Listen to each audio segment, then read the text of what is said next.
Hello friends, ஆரி வீடியோவில் நம்ம பார்க்க போகிறது முருங்கைக்காம்பு சூப். தேவையான பொருட்கள் 50 கிராம் நாம் வெட்டி எடுத்துக்கிறோம். முருங்கைக்காம்பு, ஒரு தக்காளி, வெங்காயம் 1, ஒரு பச்சை மிளகாய், மஞ்சள் தூள் சிறிது, லவங்கம், பட்டை, மிளகு ஒரு கொஞ்சம், சிறிதளவு எண்ணெய், சிறு பருப்பு 50 கிராம் எடுத்து வச்சுருக்கேன். இதை நாம் கட் பண்ணி வச்சுக்குவோம். இப்போ நம்ம இந்த மாதிரி தண்ணியில் போட்டு நல்லா கழுவி எடுத்துக்கணும். பச்சை மிளகாய், கொஞ்சமாக எண்ணெயை ஊற்றிட்டோம். பட்டை, லவங்கம், பட்டை, வெங்காயம், தக்காளி, பச்சை மிளகாய், முருங்கைக்காம்பு,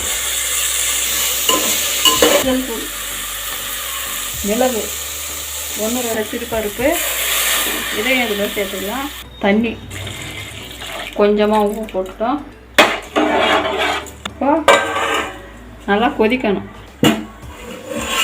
பாருங்கள், சூப்பரான சூப் ரெடி ஆயிடுச்சு. இந்த வீடியோ உங்களுக்கு பிடிச்சிருந்தா லைக் பண்ணுங்கள், ஷேர் பண்ணுங்கள்.